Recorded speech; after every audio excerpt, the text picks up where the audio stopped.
ठीक। सो spiral muscles के अलावा अब और मसल्स जो आपके बुक में दिए हुए हैं वो स्पाइरलाइज्ड मसल्स यही हो गए, ठीक, जो ट्विस्ट कर जाते हैं, ठीक है।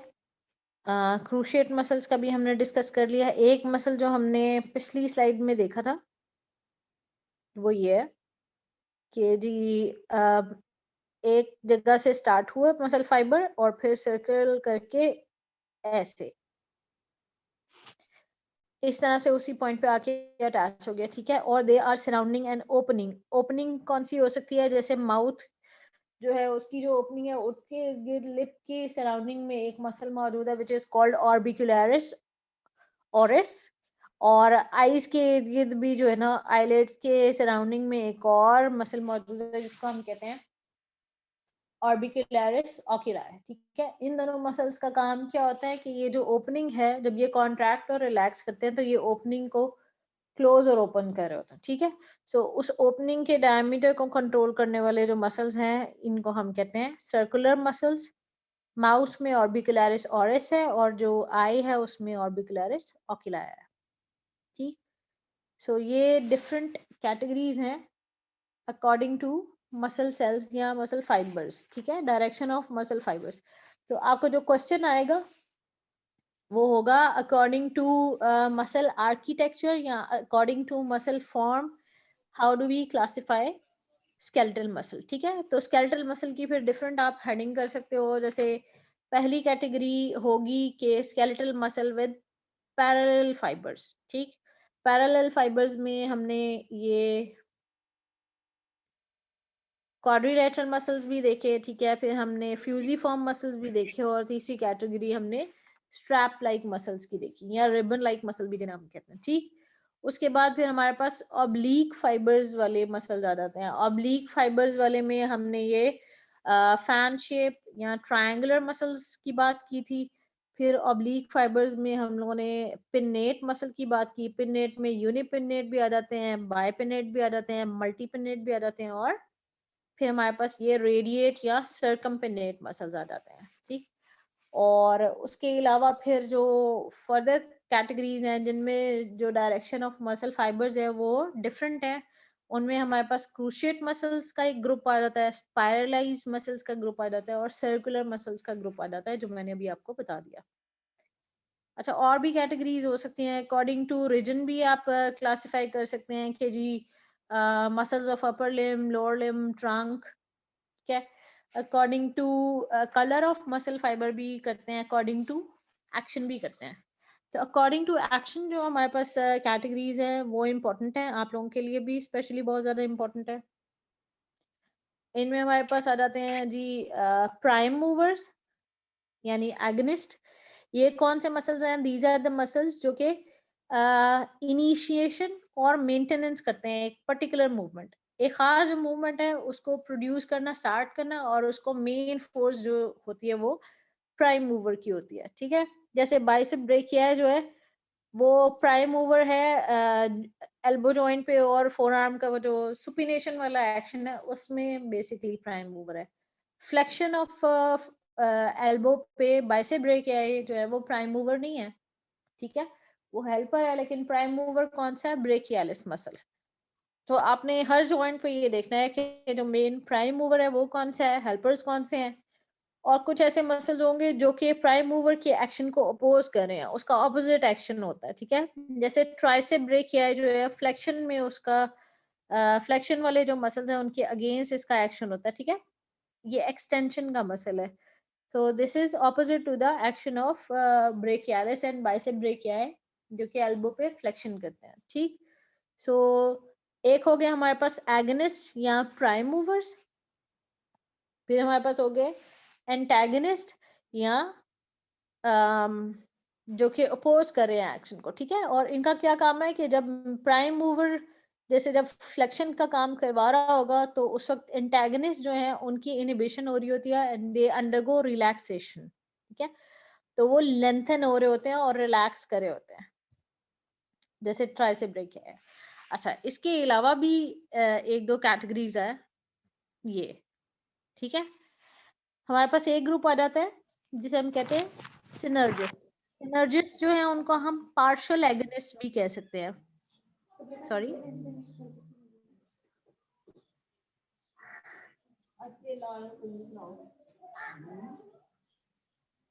बेटा आप लोग म्यूट कर दो अपना।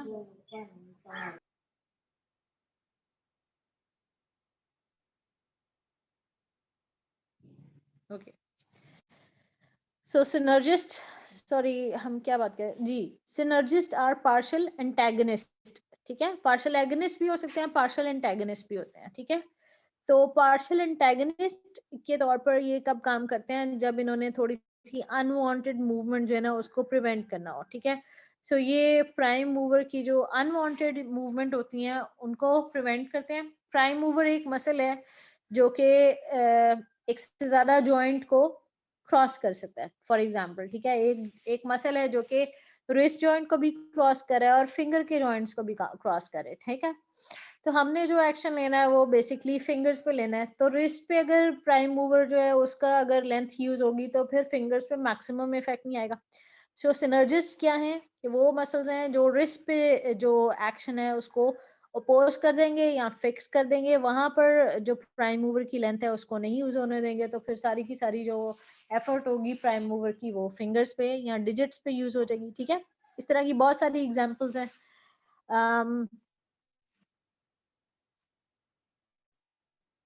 चलो जी, नेक्स्ट क्या है हमारे पास कैटेगरी, फिक्सेटर्स। फिक्सेटर्स कौन से मसल्स होते हैं जो कि जॉइंट को बेसिकली स्टेबलाइज कर रहे होते हैं। ठीक है, और एक बेस प्रोवाइड कर रहे हैं।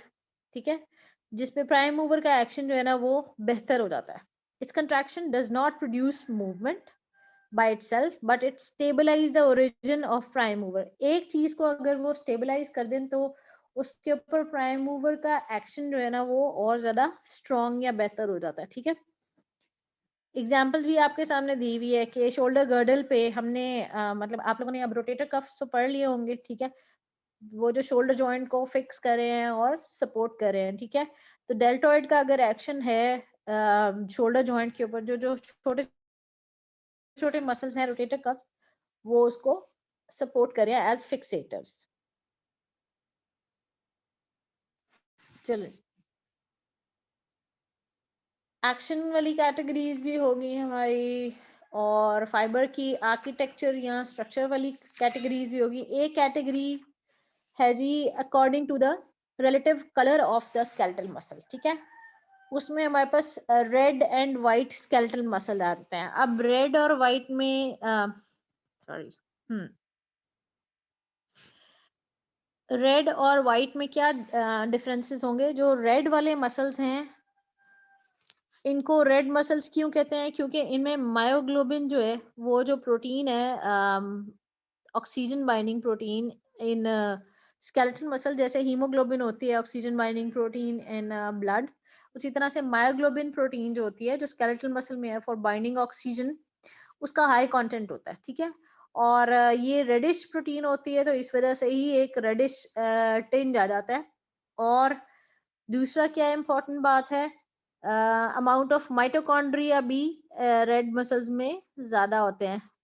ठीक है, अच्छा, फिर दूसरी बात ये कि जी लाइंस जो होती हैं वो इनमें थिक होती हैं, और बहुत स्ट्रॉन्ग कॉन्ट्रैक्शन होती है, स्लो स्ट्रॉन्ग और प्रोलॉन्ग कॉन्ट्रैक्शन होती है। ठीक है, यानी ये अपनी जो कॉन्ट्रैक्शन है उसको स्लोली स्टार्ट करते हैं और देर तक जो है ना वो कॉन्ट्रैक्ट कर सकते हैं। ये these are the better muscles.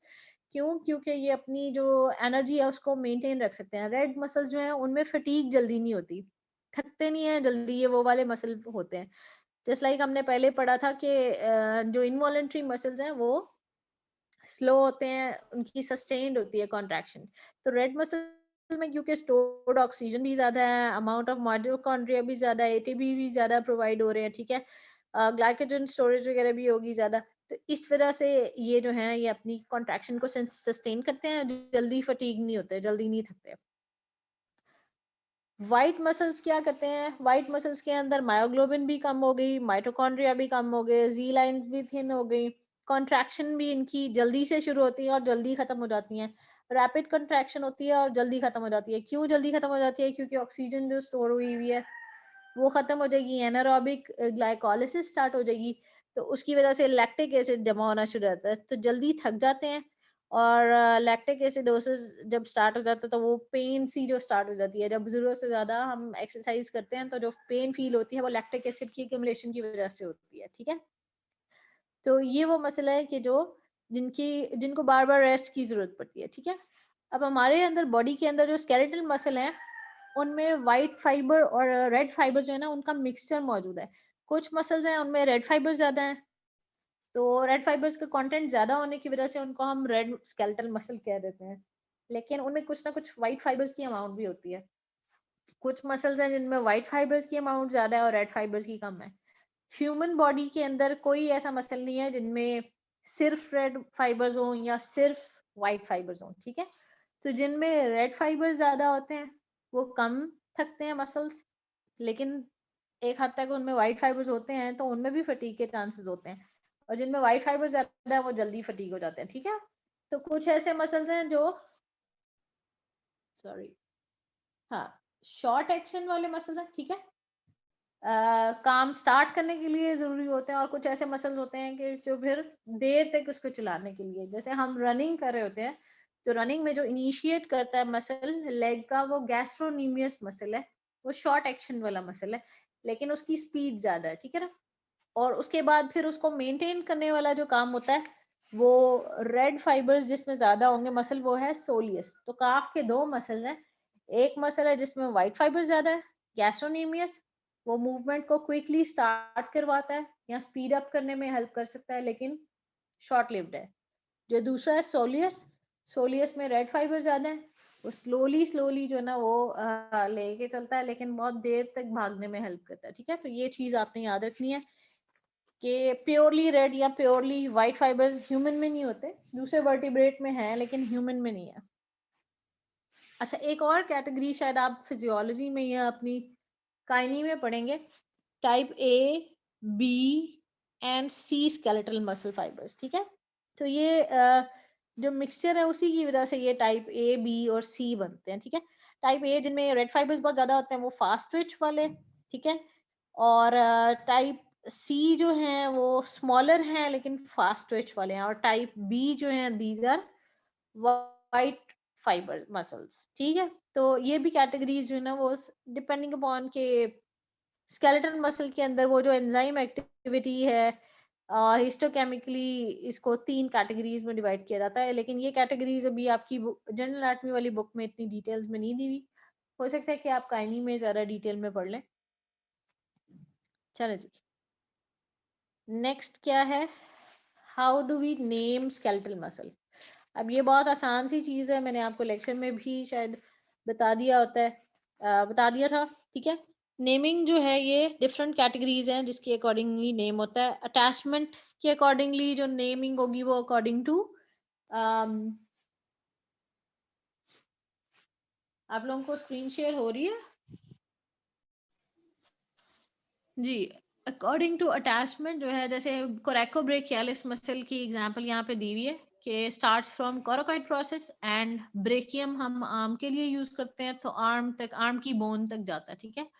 सो इसको हम कह देंगे कोरेकोब्रेकियालिस। साइज के अकॉर्डिंगली क्या होगा, जो बड़ा होगा, लार्ज होगा, उसको हम मेजर या मैक्सिमस कह देंगे। जैसे अपर लिम्ब में अभी आपने पेक्टोरालिस मेजर पढ़ा है, पेक्टोरालिस माइनर स्मॉल वाला होगा, मैक्सिमस मिनिमस मीडियस भी होता है जो दरमियाना साइज का होता है, इनमें ग्लूटियस मीडियस मैक्सिमस मिनिमस, ये लोअर लिम्ब में आप पढ़ेंगे। 3 साइज के मसल हैं एक ही रीजन के, तो उनको हमने मैक्सिमस मीडियस और मिनिमस कर दिया। जिसकी शेप ब्रॉड होगी, लेटिसमस का मतलब भी ब्रॉड होता है, तो हमने वो वर्ड यूज कर लिया। जो लॉन्ग होगा उसको हम लॉन्गेस्ट कह देंगे, जो शॉर्ट होगा लैटिन में उसको ब्रेविया कहते हैं, तो ब्रेविस कह देंगे, ठीक है। तो ये थोड़ा सा मिक्सचर है लैटिन नेम्स का according to attachments, according to size, फिर अकॉर्डिंग टू पोजीशन हम बता देंगे कि पेक्टोरल रीजन में है, क्या लोकेशन है, तो पेक्टोरालिस कह दिया, ठीक है। नंबर ऑफ हेड के अकॉर्डिंगली 2 हेड्स हैं तो बाइसेप कह दिया, 3 हेड्स हैं तो ट्राइसेप कह दिया, 4 हेड्स हैं तो क्वाड्रिसेप कह दिया। एक्शन के अकॉर्डिंगली फ्लेक्सर डिजिटोरम का मतलब है फ्लेक्शन करता है और डिजिट्स की फ्लेक्शन करता है, ठीक है। डेप्थ के अकॉर्डिंगली सुपरफिशियलिस का मतलब है कि वो सुपरफिशियल है, स्किन के ज्यादा करीब है। डीप जो है वो प्रोफंडस का वर्ड हम यूज करते हैं। ये अब आप फोर आर्म जब पढ़ेंगे तो आपने उसमें पढ़ना है flexor digitorum superficialis, flexor digitorum profundis, ठीक है। सो इस तरह से, और शेप के अकॉर्डिंगली जो डेल्टा की शेप का है ट्रायंगुलर होता है, उल्टा डेल्टा फॉर्म होती है, वो आप देखेंगे तो आपको पता चल, ठीक है। तो डेल्टा फॉर्म जो है उसका होगा तो फिर डेल्टोइड कह देंगे, राउंडेड होगा तो टीरीज कह देंगे, स्ट्रेट होगा तो रेक्टस कह देंगे, क्वाड्रेंगुलर होगा तो क्वाड्रेटस कह देंगे। तो ये डिफरेंट कैटेगरीज हैं कि हम किस तरह से स्केलेटल मसल्स के नेम रखते हैं, ठीक। अब ये आपकी असाइनमेंट है, मैंने आप लोगों को वीडियो में भी समझाया था। अब मुझे आपने बताना है कि जो स्केलेटल मसल है उसकी दो तरह की कॉन्ट्रैक्शंस होती हैं, ठीक है। एक आइसोमेट्रिक कॉन्ट्रैक्शन होती है और आइसोटोनिक कॉन्ट्रैक्शंस होती हैं, ठीक है। और वो जो कंसेंट्रिक और एक्सेंट्रिक मैंने वीडियोस में समझाया था कॉन्ट्रैक्शंस किस तरह की होती हैं, ये आपने मुझे डेफिनेशन और एग्जांपल भी साथ बतानी है कि ये फ्लेक्शन ऑफ एल्बो जो है, ये वाली एग्जांपल ले लें कि फ्लेक्शन ऑफ एल्बो है तो उसमें बाइसेप और ट्राइसेप्स की कौन कौन सी मूवमेंट्स होंगी, किसको हम एक्सेंट्रिक मूवमेंट कहेंगे या कॉन्ट्रैक्शन कहेंगे, या किसको हम एक्सेंट्रिक कहेंगे, ठीक है। कंसेंट्रिक एंड एक्सेंट्रिक, मैं यहाँ पे आपको स्पेलिंग बता देती हूँ। एक हो गई कॉन्सेंट्रिक और एक हो गई एक्सेंट्रिक। ये दो कॉन्ट्रैक्शंस, ठीक है। और ये तो एक कैटेगरी है। आइसोटोनिक और आइसोमेट्रिक कौन सी है कॉन्ट्रैक्शंस, और उनमें से किसकी ये दो टाइप्स आ जाती हैं, ये मैंने अब आपसे असाइनमेंट लेनी है। चलो जी, नर्व सप्लाई क्या होगी। नर्व सप्लाई अभी आप लोगों ने अपर लिम्ब में पढ़ा होगा कि ब्रेकियालिस मसल है, उसकी जो मेन नर्व है वो तो मस्कुलोकुटेनियस है, but it is also supplied by radial nerve. तो इसका क्या मतलब होता है, रेडियल नर्व उसकी कॉन्ट्रैक्शन तो नहीं करा रही, क्योंकि रेडियल नर्व जो है वो फ्लेक्सर्स को कॉन्ट्रैक्ट नहीं कराती, वो एक्सटेंसर की नर्व है। यहाँ पर फर्क आपको पता चलता है, बाकी मसल्स में आपको फर्क इसलिए नहीं पता चलता कि सारी जो फाइबर्स है वो मिक्स हुए हैं।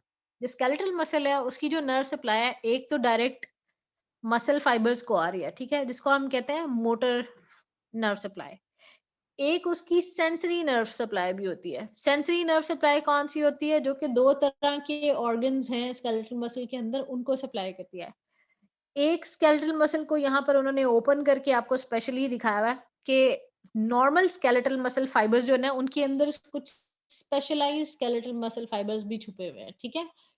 जो नॉर्मल स्केलेटल मसल फाइबर्स हैं उनको तो मोटर नर्व आती है, नर्व इम्पल्स आएगी वो सीधा सीधा कॉन्ट्रैक्ट कर जाएंगे। जो ये छुपे हुए स्पेशल किस्म के जो स्केलेटल मसल फाइबर्स हैं जिनको हम इंट्राफ्यूजल मसल फाइबर्स भी कहते हैं, ठीक है, ये वो फाइबर्स हैं कि जिनके साथ सेंसरी नर्व अटैच हुई हुई है, ठीक है।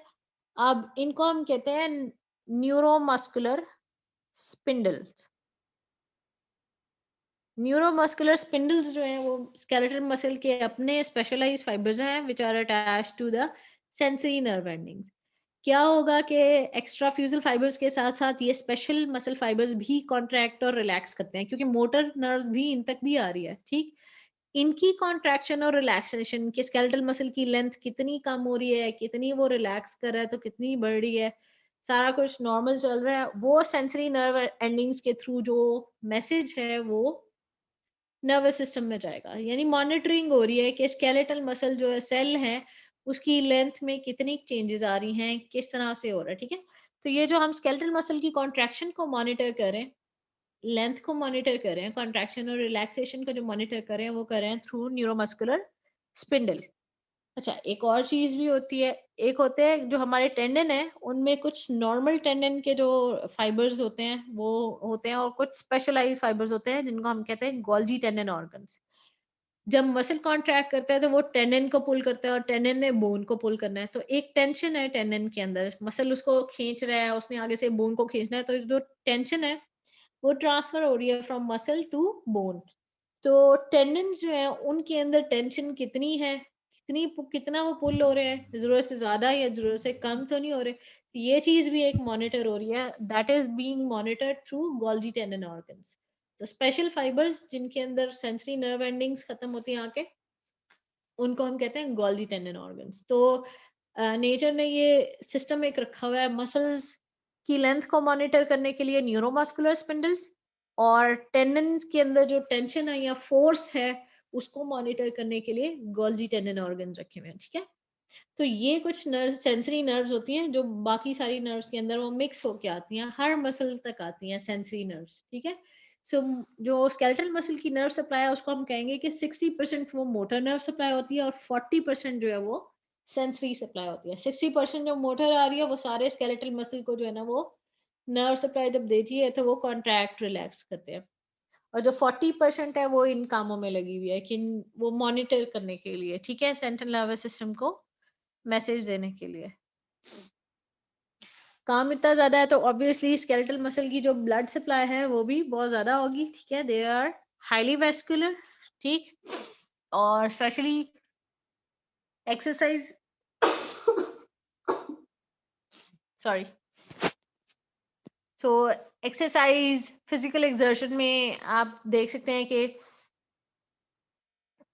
80% जो कार्डियक आउटपुट है वो जो कॉन्ट्रैक्टिंग मसल्स हैं उनकी तरफ आता है, ठीक है। और वैस्कुलैरिटी भी आप देख लो कि स्केलेटल मसल की तरफ जो आर्टरी आ रही है वो डिवाइड करती जाती है, फिर फेसिकल्स के अराउंड ये फीड आर्टरीज बनती हैं, ठीक है। फेसिकल एक बंडल था जो स्केलेटल मसल सेल्स का था, और फिर इंडिविजुअल स्केलेटल मसल सेल्स जो हैं उनके इर्द गिर्द भी ये आपको टर्मिनल आर्टेरियोल्स नजर आ रहे हैं जो कैपिलरीज बना रहे हैं।